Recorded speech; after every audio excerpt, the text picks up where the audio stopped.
Considered to be an all-time JRPG classic, Final Fantasy VII arguably paved the way for the genre back in 1997. It struck a chord with its fans for its turn-based combat and masterful storytelling. For years, players have pleaded to Square Enix for a remake, and while this may not be what they had in mind, Final Fantasy VII Remake's ambitions are higher than the clouds. Taking place in a post-industrial science fiction, Final Fantasy VII tells a story of a power plant company known as Shinra, stripping the planet of its life force for their own profit. Among Shinra are multiple factions, with one of them being the eco-terrorist group that goes by Avalanche. Our protagonist Cloud Strife, an ex-soldier now turned mercenary, is a recent hire of Avalanche in their grand plan to take on Shinra. What was supposed to be just one mission quickly becomes a grand journey to take down Shinra and save the planet.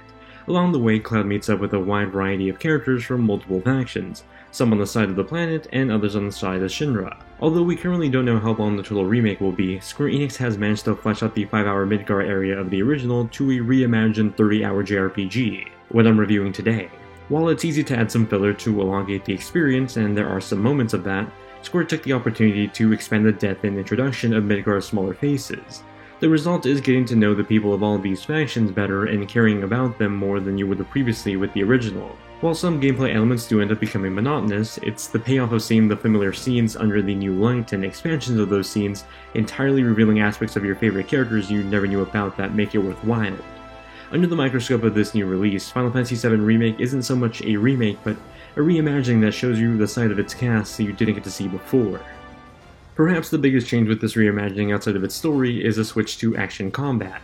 Originally, Final Fantasy VII used a turn-based system, and while you can use a classic version in this reimagining, it's nothing like the original. In fact, Final Fantasy VII Remake plays more like a mix of Kingdom Hearts 3 and Final Fantasy XV. The new approach to combat is stellar and a major improvement in my eyes. While in the middle of combat, you can attack with the press of a square button, while the triangle button does a unique action for each character. Cloud, for example, switches to a slower but stronger attack stance, while Tifa unleashes an uppercut. Even though combat is action-based, it feels somewhat turn-based thanks to the command menu. The command menu gives you access to your spells, abilities, and items which all use your ATB bars. These fill up over time or as you hit an enemy with your basic attack. Now while you control Cloud by default, at any time you can switch between your party characters or even control their abilities via the command menu.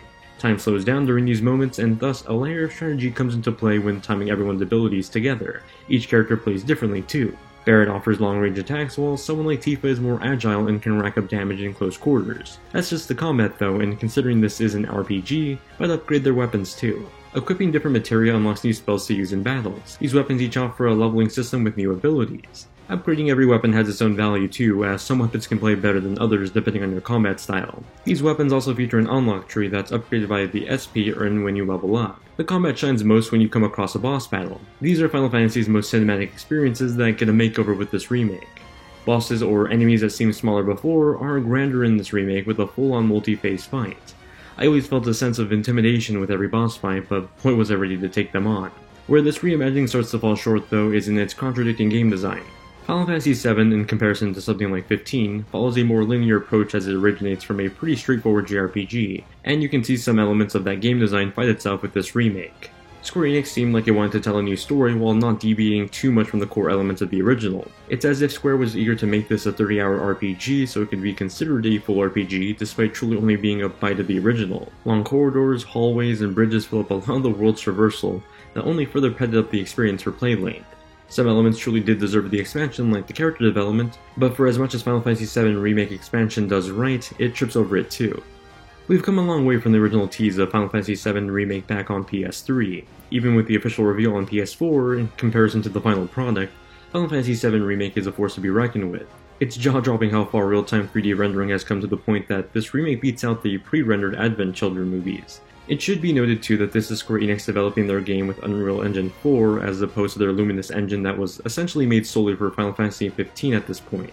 The use of Unreal Engine for the project truly helped its lighting design when it came to the lighting of characters' hair and the many districts of Midgar. Cloud, Tifa, and Aerith have never looked this good. The cinematic camera direction for cutscenes made important story moments feel more impactful.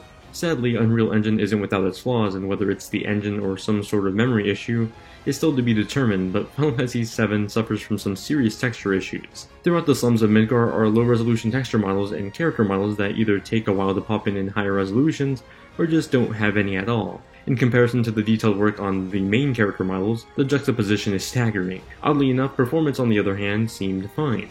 On PS4, you can expect a mostly solid 30 FPS with a dynamic resolution of 1080p that for the most part stays at 1080p. PS4 Pro has a dynamic 1600p resolution that remains locked at 30 FPS. It's unclear if there's some sort of bottleneck being hit to cause these low-resolution texture environments, but at least on the performance side, things are stable with motion blur helping the 30 FPS feel smoother. Final Fantasy VII's music is timeless, and the remixes in this remake don't miss a beat. From the moment the prelude started to play in the main menu, I knew I was in for a treat. The battle theme sounds absolutely marvelous to the point that fighting giant rats has never felt this epic. Sound design is also well done, with the line delivery between the main cast coming off as great. It's apparent that a lot of attention to detail was given with full-on conversations happening in the background while walking through the slums of Midgar, though perhaps the grunts when bumping into characters were a bit too much. Final Fantasy VII Remake is a great JRPG. It changes a lot from the original, and that leads to its success and its detriment in some aspects. I love the new combat and how it's able to feel as strategic as turn-based combat while feeling more modern. Its story is familiar, but offers some new twists and turns that get me excited to see where the rest of the adventure goes. Most importantly, it's the peek at what this new take on the story can do to some of the smaller characters like the members of Avalanche. The new deep dive into their background and personalities offer a new angle at their stories and make some of the bigger story moments hit harder than ever. This certainly didn't have to be a 30-hour adventure, and I fully expect the next few installments to suffer from similar padding issues, but it's without a doubt that Final Fantasy VII Remake excels for taking the time to further develop its narrative.